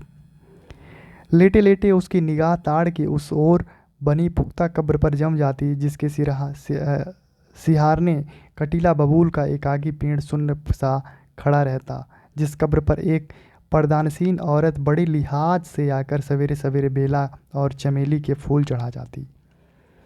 घूम घूम कर उसके फेरे लेती और माथा टेक कर कुछ कदम उदास उदास सी चलकर एकदम तेजी से मुड़कर बिसातियों के मोहल्ले में खो जाती। शाम होते होते फिर आती, एक दिया बारती और अगर की बत्तियां जलाती, फिर मुड़ते हुए ओढ़नी का पल्ला कंधों पर डालती तो दिए की लौ कांपती और कभी कांप कर बुझ जाती। पर उसके कदम बढ़ चुके थे, पहले धीमे, थके, उदास से और फिर तेज सदे सामान्य से। और वह फिर उसी मोहल्ले में खो जाती। और तब रात की तन्हाइयों में बबूल के कांटों के बीच उस साए साए करते ऊंचे नीचे मैदान में जैसे उस कब्र में कोई रूह निकलकर निपट अकेली भटकती रहती। तभी ताड़ पर बैठे सुर्ख गर्दन वाले गिद्ध मनहूस सी आवाज़ में किलबिला उठते और ताड़ के पत्ते में भयानकता से खड़बड़ा उठते। जगपति का बदन कांप जाता और वह भटकती रूह जिंदा रह सकने के लिए जैसे कब्र की ईंटों में बबूल के साया तले दुबक जाती। जगपति अपनी टांगों को पेट से खींच कर कंबल से मुंह छुपा औंधा लेट जाता। तड़के ही यानी सुबह ही ठेके पर लगे लकड़हारे लकड़ी चीरने आ जाते। तब जगपति कंबल लपेट घर की ओर चला जाता। राजा रोज सवेरे टहलने जाते थे, माँ सुनाया करती थी। एक दिन जैसे ही महल के बाहर निकलकर आए कि सड़क पर झाड़ू लगाने वाली मेहद रानी उन्हें देखते ही अपना झाड़ू पूछा पटक कर माथा पीटने लगी और कहने लगी, हाय राम, आज राजा ने रमसिया का मुंह देखा है। न जाने रोटी भी नसीब होगी कि नहीं, न जाने कौन सी विपत टूट पड़े। राजा को इतना दुख हुआ कि उल्टो पैरे महल को लौट गए। मंत्री को हुक्म की दिया कि उस मेहतरानी का घर नाच से भर दें। ये रूढ़ी है ऐसा कि मतलब उस राजा की कोई संतान नहीं थी, तो उस राजा को सुबह सुबह कोई अगर देख लिया तो उसे लगा कि आज पूरा मेरा दिन, इस व्यक्ति को देखने से ही मेरा पूरा दिन आज व्यर्थ हो जाएगा, पता नहीं रोटी भी मिलेगा अर्थात मुझे भोजन भी मौसर होगा कि नहीं होगा। आगे देखिए क्या होता है आगे। और सब राजसी वस्त्र उतार राजा उसी क्षण जंगल की ओर चले गए। उसी रात रानी को सपना हुआ कि कल की रात मेरी मनोकामना पूरी करने वाली रानी बहुत पछता रही थी। पर फौरन ही रानी राजा को खोजती खोजती उस सराय में पहुंच गई जहां वह टिके हुए थे। रानी भेष बदलकर सेवा करने वाली भटियारिन बनकर राजा के पास रात में पहुंची। रात भर उनके साथ रहीं और सुबह राजा के जगने से पहले सराय छोड़ महल में लौट आईं। राजा सुबह उठकर दूसरे देश की ओर चले गए। इस रात की अपनी कोई कहानी है जो आपको आगे देखने को मिलेगी। इस रात जब रानी राजा के साथ पूरी रात बिताती हैं, इसकी अलग एक अपनी कहानी है जो आपको सामने आगे इसी कहानी में देखने को मिलेगा। 2 ही दिनों में राजा के निकल जाने की खबर राजभर में फैल गई। राजा निकल गए, चारों तरफ यही खबर थी। और उस दिन टोले मोहल्ले के हर आंगन में बरसात के मेघ की तरह यह खबर बरस कर फैल गई कि चंदा के बाल बच्चा होने वाला है। नुक्कड़ पर जमुना सुनार की कोठरी में फिकती सुरही रुक गई। मुंशी जी ने अपना मिजाज लगाना छोड़ विस्फारित नेत्रों से ताक कर खबर सुनी। बंसी गिराने वाले ने कुएं में से आधी रह गई रस्सी खींच डोल मन पर पटक कर सुना। सुदर्शन दर्जी ने मशीन के पहिए को हथेली से रगड़ कर रोक कर सुना। हंसराज पंजाबी ने अपनी नील लगी मलगुजी कमीज की आस्तीनें चढ़ाते हुए सुना। और जगपति की बेवा चाची ने औरतों के जमघट में बड़े विश्वास पर भेद भरे स्वर में सुनाया, आज 6 साल हो गए शादी को, न बाल न बच्चा, न जाने किसका पाप है उसकी पेट में और किसका होगा सिवा उस मुस्टंडे कंपाउंडर के। ये अब किसको आरोपी बनाया जा रहा है? उस कंपाउंडर को, बच्चन सिंह को, जो कि सत्य भी है, आगे कहानी में पता चलता है। न जाने कहाँ से कुलच्छनी इस मोहल्ले में आ गई। इस गली में तो पुश्तों से ऐसी मर्जाद रही है कि गैर मर्द औरत की परछाई तक नहीं देख पाए। यहाँ के मर्द तो बस अपने घर की औरतों को जानते हैं, उन्हें तो पड़ोस के घर की जनानियों की गिनती तक नहीं मालूम। यह कहते कहते उनका चेहरा तमतमा आया और सब औरतें देवलोक की देवियों की तरह गंभीर बनी, अपनी पवित्रता की महानता की बोझ से दबी धीरे धीरे खिसक गईं। सुबह यह खबर फैलने से पहले जगपति टाल पर चला गया था, पर सुनी उसने भी आज ही थी। दिन भर वह तख्त पर कोने की ओर मुंह किए पड़ा रहा, न ठेके की लकड़ियाँ चिराई, न बिक्री की ओर ध्यान दिया, न दोपहर का खाना खाने ही घर गया। जब रात अच्छी तरह फैल गई, वह हिंसक पशु की भांति उठा। उसने अपनी अंगुलियां चटकाई, मुट्ठी बांध कर बाँह का जोर देखा तो नसें तनी और बाँह में कठोर कंपन सा हुआ। उसने 3-4 पूरी सांसें खींची और मजबूत कदमों से घर की ओर चल पड़ा। मैदान खत्म हुआ, कंकड़ की सड़क खत्म हुई, गली आई, पर गली के अंधेरे में घुसते ही वह सहम गया, जैसे किसी ने अदृश्य हाथों से उसे पकड़कर सारा रक्त निचोड़ लिया। उसकी फटी हुई सख्त की नस पर हिम शीतल होठ रखकर सारा रस चूस लिया और गली के अंधेरे की हिकारत भरी कालीक और भी भारी हो गई, जिसमें घुसने से उसकी सांस रुक जाएगी, घुट जाएगी। वह पीछे मुड़ा पर रुक गया। फिर कुछ संयत होकर वह चोरों की तरह निशब्द कदमों से किसी तरह घर की भीतरी देहरी पर तक पहुंच गया। दाईं ओर की रसोई वाली दहलीज में कुप्पी टिमटिमा रही थी और चंदा अस्त व्यस्त सी दीवार में से सिर टेके शायद आसमान निहारते निहारते सो गई थी। कुप्पी का प्रकाश उसके आधे चेहरे को उजागर किए था और आधा चेहरा गहन कालिमा में डूबा अदृश्य था। वह खामोशी से खड़ा ताकता रहा। चंदा के चेहरे पर नारीत्व की प्रौढ़ता आज उसे दिखाई दी। चेहरे की सारी कमनीयता न जाने कहाँ खो गई थी। उसका अछूतापन न जाने कहाँ लुप्त हो गया था। फूला फूला मुख जैसे टहनी में तोड़े फूल की पानी में डालकर ताज़ा किया गया हो। उसकी पंखुड़ियों में टूटन सी सुरमई रेखाएं पड़ गई हों, पर भीगने से भारीपन आ गया हो। उसके खुले पैर पर उसकी निगाह पड़ी तो सूजा सा लगा, एड़ियाँ भरी सूजी सी और नाखूनों के पास अजब सा सूखापन। जगपति का दिल एक बार मसोस उठा। उसने चाहा कि बढ़कर उसे उठा ले, अपने हाथों से उसका पूरा शरीर छू छू कर सारा कलुष पोंछ दे, उसे अपनी सांसों की अग्नि में तपाकर एक बार फिर पवित्र कर दे और उसकी आंखों की गहराई में झांक कर कहे, देवलोक से किस शापवश निर्वासित हो, किस शापवश निर्वासित हो तुम इधर आ गई चंदा। यह शाप तो अमिट था। तभी चंदा ने हड़बड़ाकर आंखें खोली। जगपति को सामने देख उसे लगा कि वह एकदम नंगी हो गई हो। अतिशय लज्जित हो उसने अपने पैर समेट लिए, घुटने से धोती नीचे सरकाई और बहुत संयत सी उठकर रसोई के अंधेरे में खो गई। जगपति एकदम हताश हो वहीं कमरे की देहरी पर चौखट से सिर टिका बैठ गया। नज़र कमरे में गई तो लगा कि पराये स्वर यहाँ गूंज रहे हैं। जब नज़र कमरे में गई तो लगा कि पराये स्वर यहाँ गूंज रहे हैं, जिसमें चंदा का भी एक है। एक तरफ घर के हर कोने से अंधेरा सैलाब की तरह बढ़ता आ रहा था। एक अजीब निस्तब्धता असमंजस गति पर पथभ्रष्ट शक्लें का आकारहीन खाना खा लेते। चंदा का स्वर कानों में पड़ा। वह अनजाने ऐसे उठ बैठा जैसे तैयार बैठा हो। उसकी बात की आज उसने अवज्ञा न की थी।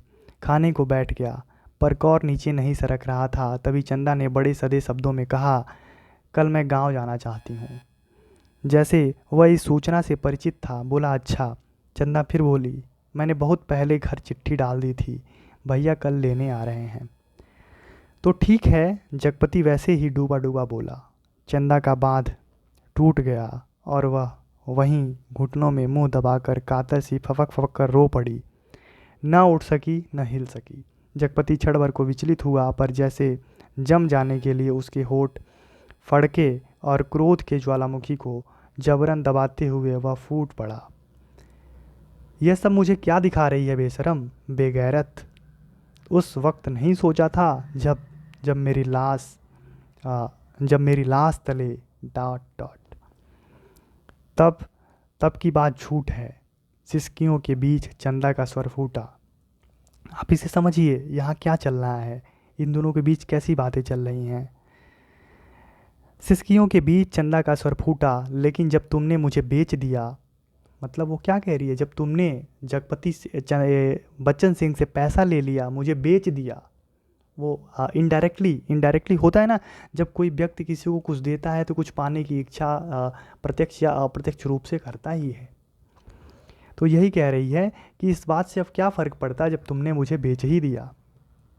एक भरपूर हाथ चंदा की कनपटी का पर आग सुलगाता पड़ा। एक बहुत तेज़ी से आग सुलगाता हुआ जगपति ने चंदा को मारा और जगपति अपनी हथेली दूसरी से दबाता खाना छोड़ कोठरी में घुस गया और रात भर कुंडी चढ़ाए उसी कालिख में घुटता रहा। दूसरे दिन चंदा घर छोड़ अपने गांव चली गई। जगपति पूरा दिन और रात टाल पर ही काट देता, उसी वीराने में, तालाब के बगल कब्र बबूल और ताड़ के पड़ोस में। पर मन गुर्दा हो गया था। जबरदस्ती वह अपने को वहीं रोके रहता। उसका दिल होता कहीं निकल जाए, पर ऐसी कमजोरी उसके तन और मन को खोखला कर गई थी कि चाहने पर भी वह जा न पाता। हिकारत भरी नज़रें सहता पर वह पड़ा रहता। काफ़ी दिनों बाद जब नहीं रह गया तो एक दिन जगपति घर पर ताला लगा नज़दीक के गांव में लकड़ी काटने चला गया। उसे लग रहा था कि वह पंगु हो गया है, बिल्कुल लंगड़ा। वह एक रेंगता कीड़ा जिसकी आँख हैं न कान, न मन, न इच्छा। वह उस बाग में पहुंच गया जहां खरीदे पेड़ कटने थे। दो आरे वाले ने पतले पेड़ के तने पर आरा रखा और कर्र कर्र का आवाज़ शोर शुरू हो गया। दूसरे पेड़ पर बने और शकूरे की कुल्हाड़ी बज उठी और गांव से दूर उस बाग में एक लयपूर्ण शोर शुरू हो गया। जड़ पर कुल्हाड़ी पड़ती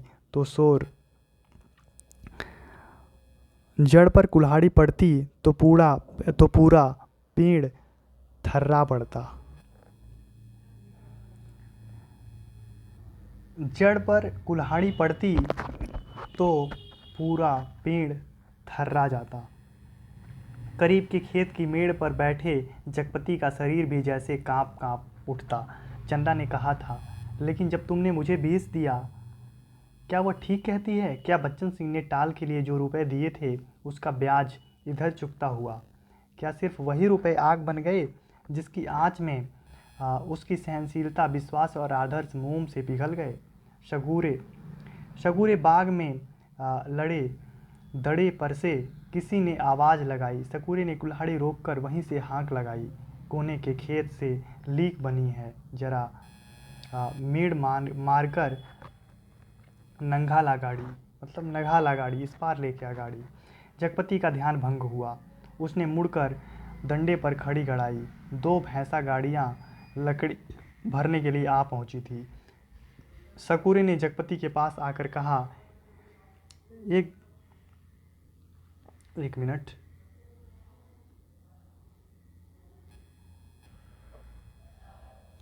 जगपति ने उस पेड़ की ओर देखा जिसे काटने के लिए शकुरे ने इशारा किया था। पेड़ की शाख पर हरी पत्तियों से भरी थी। वह बोला, अरे यह तो हरा है, अभी से छोड़ दो। हरा होने से क्या, उखड़ तो गया है, न फूल का न फल का। अब कौन इसमें फल फूल आएंगे? 4 दिन में हरी पत्ती झुरा जाएगी। शकुरे ने पेड़ की ओर देखते हुए उस्तादी अंदाज में कहा, जैसा ठीक समझो तुम। जगपति ने कहा और उठकर मेड़ पक्के कुएं पर पानी पीने चला गया। मेड़ से पक्के कुएं पर पानी पीने के लिए। मेड़ वो होता है जो 2 खेतों के बीच में बनी हुई छोटी सी पगडंडियाँ होती हैं। दोपहर ढलते गाड़ियां भरकर तैयार हुईं और शहर की ओर रवाना हो गईं। जगपति को उनके साथ आना पड़ा। गाड़ियां लकड़ी से लदी शहर की ओर चली जा रही थी और जगपति गर्दन झुकाए कच्ची सड़क की धूल में डूबा भारी कदमों से धीरे धीरे उन्हीं की बस्ती घंटियों के साथ निर्जीव सा बढ़ता जा रहा था। कई बरस बाद राजा परदेश से बहुत सा धन कमाकर गाड़ी में लाद कर अपने देश में लौटे। माँ सुनाया करती थी, राजा की गाड़ी का पहिया महल से कुछ दूर पर ही झाड़ी में उलझ गया। हर तरह कोशिश की पर पहिया न निकला। तब एक पंडित ने बताया कि संकट के दिन का जन्मा बालक अगर अपने घर की सुपारी लाकर इसमें छुआ दे तो पहिया निकल जाएगा। वहीं दो बालक खेल रहे थे। उन्होंने यह सुना तो कूद कर पहुँचे और कहने लगे कि हमारी पैदाइश सकट की है, अर्थात दोनों एक साथ पैदा हुए हैं, पर सुपारी तब लाएंगे जब तुम आधा धन देने का वादा करोगे। राजा ने बात मान ली। बालक दौड़े दौड़े घर गए, सुपारी लाकर छुआ दी, फिर घर का रास्ता बताते आगे चले गए। आखिर गाड़ी महल के सामने उन्होंने रोक दी। जब लाकर गाड़ी उन्होंने महल के सामने रोक ली, राजा को बड़ा अचरज हुआ कि हमारे ही महल में ये 2 बालक कहाँ से आ गए। भीतर पहुंचे तो रानी खुशी से बेहाल हो गई। पर राजा ने पहले उन बालकों के बारे में पूछा तो रानी ने कहा कि ये दोनों बालक उन्हीं के राजकुमार हैं। राजा को विश्वास नहीं हुआ। रानी बहुत दुखी हुई। गाड़ियाँ जब टाल पर आकर लगीं और जगपति तख्त पर हाथ, अब मैं बता रहा था ना कि जिस रात को रानी रूप बदल करके राजा के पास जाकर बिताती हैं, उस रात की कहानी आप यहाँ से रिलेट कीजिएगा। गाड़ियाँ जब टाल पर आकर लगीं और राजा जगपति तख्त पर हाथ पैर ढीले करके बैठ गया तो पगडंडी से गुजरते मुंशी जी ने उसके पास आकर बताया, अभी उस दिन वसूली के लिए तुम्हारे ससुराल के नज़दीक एक गांव में जाना हुआ तो पता लगा कि 15-20 दिन हुए चंदा के लड़का हुआ है। और फिर जैसे मोहल्ले में सुनी सुनाई बातों पर पर्दा डालते हुए बोले, भगवान के राज में देर है अंधेर नहीं जगपति भैया। जगपति ने सुना तो पहले उसे गहरी नज़रों से मुंशी जी को ताका, पर वह उनके तीर का निशाना ठीक नहीं खोज पाया। पर सब कुछ सहन करते हुए बोला, देर और अंधेर दोनों है। अंधेर तो सरासर है, तिरिया चरित्र है, सब बड़े बड़े हार गए हैं। कहते कहते मुंशी जी रुक गए, पर कुछ इस तरह जैसे कोई बड़ी भेद भरी बात है जिसे उनकी गोल होती हुई आंखें समझा देती। जगपति मुंशी की तरह ताकता रह गया। मिनट भर मनहूस सा मौन छाया रहा। उसे तोड़ते हुए मुंशी जी बड़ी दर्द भरी आवाज़ में बोले, सुन तो लिया होगा तुमने। आगे क्या बताते हैं सुनिए। सुन तो लिया होगा तुमने। क्या? कहने को जगपति कह गया, पर उसे लगा कि मुंशी जी उस गांव में फैली बातों को ही बड़ी बेदर्दी से कह डालेंगे। उसने नाहक पूछा। तभी मुंशी जी ने उसकी नाक के मुंह के पास ले जाते हुए कहा, चंदा दूसरे के घर बैठ रही है, कोई मधुसूदन है वहीं का, पर बच्चा दीवार बन गया है। चाहते तो वो यही है कि मर जाए तो रास्ता खुले, पर राम जी की मर्जी। सुना है बच्चा रहते भी वह चंदा को बैठाने को तैयार है। जगपति की सांस गले में अटक कर रह गई। बस आंखें मुंशी जी के चेहरे पर पथराई सी जड़ी थी। मुंशी जी बोले, अदालत से बच्चा तुम्हें मिल सकता है। अब काहे का शर्म लिहाज, अपना कहकर किस मुंह से मांगूं बाबा।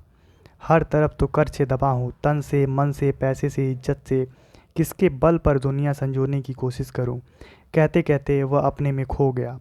मुंशी जी वहीं बैठ गए। जब रात झुक आई तो जगपति के साथ ही मुंशी जी भी उठे। उसके कंधे पर हाथ रखे वे उसे गली तक लाए। अपनी कोठरी आने पर पीठ सहलाकर उन्होंने उसे छोड़ दिया। वह गर्दन झुकाए गली के अंधेरे में उन्हीं ख्यालों में डूबा। ऐसे चलता चला आया जैसे कुछ हुआ ही ना हो। पर कुछ ऐसा बोझ था जो न सोचने देता था और न समझने। जब चाची की बैठक के पास से गुजरने लगा तो सहसा उसके कानों में भनक पड़ी, आ गए सत्यानाशी कुलबोरन। उसने जरा नज़र उठाकर देखा तो गली की चाची भौजाइयाँ बैठक में जमा थीं और चंदा की चर्चा छिड़ी थी, पर वह चुपचाप निकल गया। इतने दिनों बाद ताला खोला और बरोठे के अंधेरे में कुछ सूझ न पड़ा तो एकाएक वह रात उसकी आंखों के सामने घूम गई जब वो अस्पताल से चंदा के साथ लौटा था। बेवा चाची का वह जहर बूझ तीर। आ गए राजा निरंबनसिया और उनके साथ कुलमा भी आई हैं अस्पताल से, और साथ सत्यानाशी कुलबोरन और स्वयं उनका वह वाक्य जो चंदा को छेद गया था, तुम्हारे कभी कुछ न होगा, और उस रात का शिशु चंदा। चंदा का लड़का हुआ है, वह कुछ और जानती आदमी का बच्चा न जानती। वह कुछ और भी जानती, कंकड़ पत्थर वह नारी न बनती, बच्ची ही बनी रहती। उस रात की शिशु चंदा पर चंदा यह सब क्या करने जा रही है। जिसके जीते जी वह दूसरे के घर बैठने जा रही है, उसके बड़े पाप में धकेल दिया चंदा को। पर उसे भी तो कुछ सोचना चाहिए आखिर क्या। पर मेरे जीते जी तो यह सब अच्छा नहीं। वह इतनी घृणा बर्दाश्त करके भी जीने को तैयार है या मुझे जलाने को। वह मुझे नीच समझती है, कायर नहीं तो एक बार खबर तो लेती। बच्चा तो हुआ तो पता लगता, पर नहीं। वह उसका कौन है? कोई भी नहीं। औलाद ही तो वह स्नेह की धुरी है जो आदमी औरत के पहियों को साध कर तन के दलदल से पार ले जाती है। नहीं तो हर औरत बेश्या है और हर आदमी वासना का कीड़ा। तो क्या चंदा औरत नहीं रही? वह जरूर औरत थी। वह स्वयं, मैंने उसे नरक में डाल दिया। वह बच्चा मेरा कोई नहीं, पर चंदा तो मेरी है। एक बार उसे ले आता, फिर यहाँ रात के मोहक अंधेरे में उसके फूल से अधरों को देखता, निर्द्वंद सोई पलकों को निहारता, सांसों को दूध सी अछूती महक को समेट लेता। आज का अंधेरा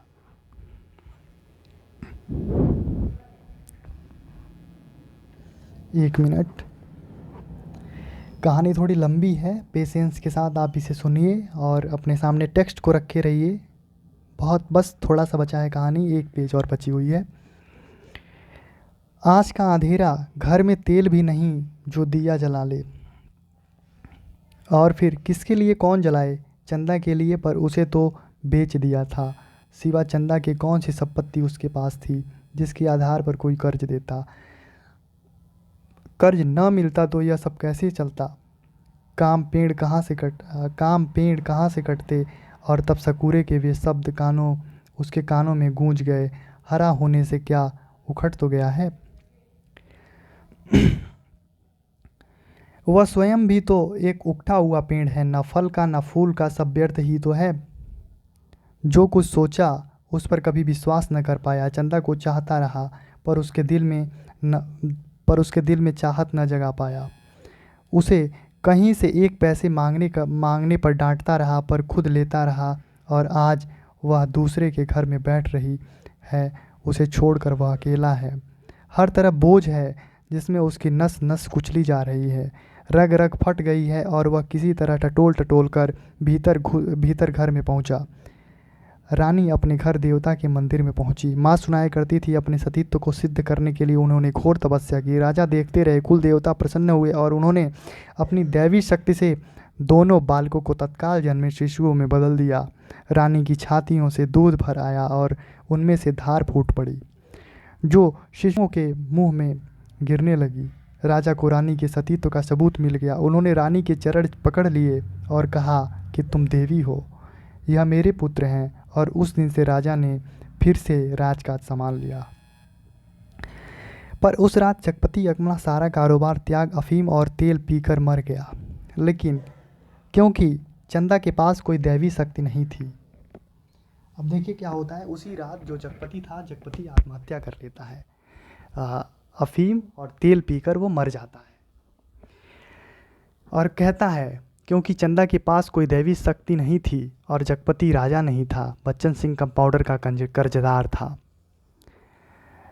राजा ने दो बातें की, माँ सुनाती थी। एक तो रानी के नाम से उन्होंने बहुत बड़ा मंदिर बनवाया और दूसरे राज के नए सिक्के पर बड़े राजकुमार का नाम खुदवाकर चालू किया, जिसके राज भर में अपने उत्तराधिकारी की खबर हो जाए।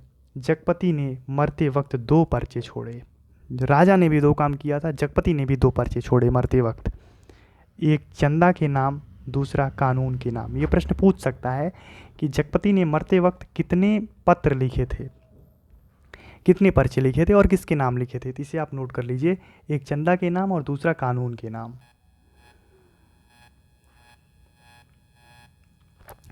चंदा को उसने लिखा था, चंदा मेरी अंतिम चाह यही है कि तुम बच्चे को लेकर अपनी चली आना। अभी एक दो दिन मेरी लाश की दुर्गति होगी, तब तक तुम आ सकोगी चंदा, तब तक तुम आ सकोगी। चंदा आदमी को पाप नहीं पश्चाताप मारता है। मैं बहुत पहले मर चुका था, बच्चों को लेकर ज़रूर चली आना। कानून को उसने लिखा था, किसी ने मुझे मारा नहीं, किसी आदमी ने नहीं। मैं जानता हूँ कि मेरे जहर की पहचान करने के लिए मेरा सीना चीरा जाएगा, मतलब पोस्टमार्टम जो होता है उसमें जहर है। मैंने अफीम नहीं, रुपए खाए हैं। उन रुपयों के कर्ज का जहर था, उसी ने मुझे मारा है। मेरी लाश तब तक न जलाई जाए जब तक चंदा बच्चे को लेकर ना आ जाए। आग बच्चे से लगवाई जाए बस। माँ जब कहानी समाप्त करती थी तो आसपास बैठे बच्चे फूल चढ़ाते थे। मेरी कहानी भी ख़त्म हो गई, पर डॉट डॉट। ये कहानी पढ़ के आपको कैसा लगा आप कमेंट बॉक्स में ज़रूर बताइएगा।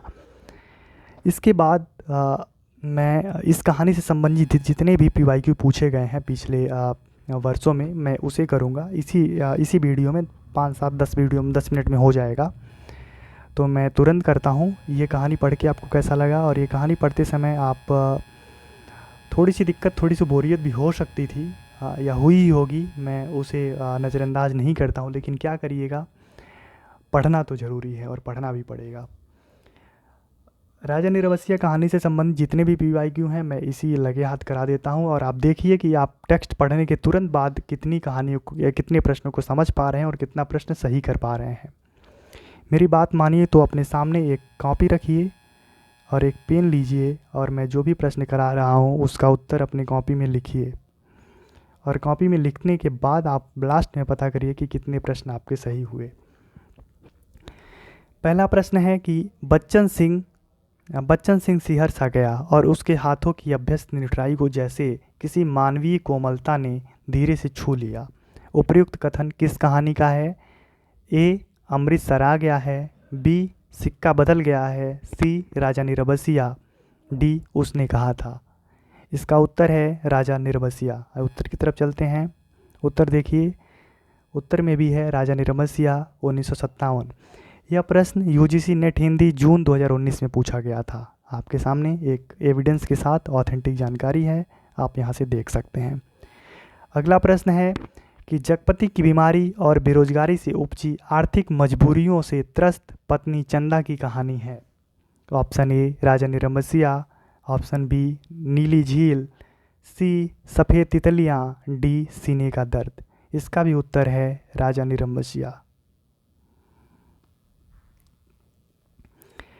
बड़ी बात तो ये है कि आप अभी इस प्रश्न को कर ले रहे होंगे, क्योंकि अभी अभी हम टेक्स्ट को पढ़ के आए हैं और आपको ही पता है कि हम राजा निरबसिया कहानी को पढ़ रहे हैं। लेकिन मज़े की बात तब है जब आप मिक्स क्वेश्चन को एक साथ हल कर लें। उत्तर की तरफ चलते हैं। उत्तर में भी देखिए राजा निरबसिया। अगले प्रश्न की तरफ हम चलते हैं। अगला प्रश्न है, राजा निरबसिया कहानी के पात्र हैं। Option A, Mahesh Pandey. Option B, Bachchan Singh. Option C, Sardari Lal. Option D, Jagpati. नीचे दिए गए विकल्पों में से सही उत्तर का चयन कीजिए। पहला कूट दे रखा है केवल ए और बी। दूसरा कूट दे रखा है केवल बी और डी। तीसरा कूट दे रखा है केवल बी और सी। चौथा कूट दे रखा है केवल ए और सी। महेश पांडे इस कहानी में कहीं नहीं आता। बच्चन सिंह इस कहानी में आते हैं, जो कंपाउंडर के रूप में इस कहानी में उनका रोल देखा जाता है। सरदारी लाल इस कहानी के कोई पात्र नहीं है। जगपति इस कहानी के नायक या प्रमुख पात्र के रूप में दिखा है। बी और डी इस कहानी का उत्तर है। बी और डी ऑप्शन बी में, अर्थात ऑप्शन बी सही है। उत्तर की तरफ चलते हैं। उत्तर है ऑप्शन बी और डी। यह प्रश्न देखिए, यूजीसी नेट हिंदी दिसंबर 2021 जून 2022 शिफ्ट 2 में पूछा गया था। 2 शिफ्ट एक बार कंबाइन कर दिया गया था। अगले प्रश्न की तरफ हम चलते हैं। अगला प्रश्न है, बच्चन सिंह किस कहानी का पात्र है? Option A, Idgah. Option B, Amritsar Aa Gaya. Option D, option C, Usne Kaha Tha. Option D, Raja Nirbasiya. इसका भी उत्तर है राजा निरबसिया। आप देख पा रहे हैं कैसे कैसे प्रश्न हैं जो आप तुरंत कर सकते हो अगर कहानी को पढ़ लो तो। मैंने आरंभ में ही एक स्लाइड में पूरे पात्र को करवा दिया था आपके, और उस स्लाइड से ही 2-3 प्रश्न कर सकते थे। ये प्रश्न पूछा गया था यूजीसी नेट हिंदी जून 2023 शिफ्ट 2, अभी पिछले साल पूछा गया था। इसका उत्तर भी देखिए आपके सामने है, राजा निरबसिया। अगला प्रश्न हम देखते हैं। अगले प्रश्न में है, भीतर कदम तो रख दिया पर सहसा सहम गई, जैसे वह किसी अंधेरे कुएं में अपने आप कूद पड़ी हो। ऐसा कुआं जो निरंतर पतला हो गया है और जिसमें पानी की गहराई पाताल की परतों तक चली गई हो, जिसमें पकड़कर वह नीचे धंसती चली जा रही हो। यह कथन किस कहानी से लिया गया है? ए, कोशी का घटवार। बी, राजा निरबसिया। सी, अपना अपना भाग्य। डी, परिंदे। जब मैं टेक्स्ट पढ़ रहा था तो इस पूरे पंक्ति को मैं अंडरलाइन किया था, आप जा कर के टेक्स्ट में देख सकते हैं। इस प्रश्न का भी उत्तर है राजा निरबसिया, यानी ऑप्शन 2। उत्तर की तरफ हम चलते हैं। उत्तर भी देखिए राजा निरबसिया। यह प्रश्न अभी तत्काल का प्रश्न है, यूजीसी नेट हिंदी जो 2024 लीक पेपर, जो पेपर लीक हुआ था उसी का ये प्रश्न है, वहीं से लिया गया है। आगे आज का ये जो वीडियो था राजा निरबसिया से संबंधित, हमने प्रमुख तथ्यों पे बात कर लिया। उसके कहानी को लाइन बाय लाइन पढ़ लिया, कहानी पाठ कर लिया और संबंधित PYQ भी हम कर चुके हैं। अगर आपको PDF चाहिए तो मैं ये PDF भी आपको प्रोवाइड कर दूंगा। आप कमेंट बॉक्स में हमें बताइए और दिए गए टेलीग्राम चैनल को आप ज्वाइन कर लीजिए।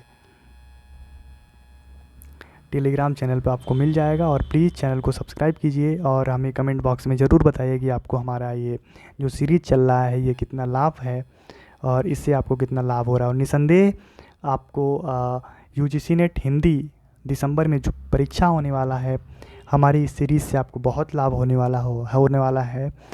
और मैं बार बार कह रहा हूँ कि आप यूजीसी नेट की अगर तैयारी कर रहे हैं तो फर्स्ट पेपर जो पेपर फर्स्ट है 50 क्वेश्चन का, आप उसे भी टारगेट करके चलिए। यहाँ से भी आप कम से कम 35 क्वेश्चन तक सही करने की कोशिश कीजिए। 35 और 70 का रेशियो लेके चलेंगे, नहीं 70 65 भी अगर हो पाता है, ये अगर आपका रेशियो है, फिर बहुत अच्छी आपकी तैयारी है। धन्यवाद। मिलेंगे अगली वीडियो में एक नई कहानी के साथ। धन्यवाद।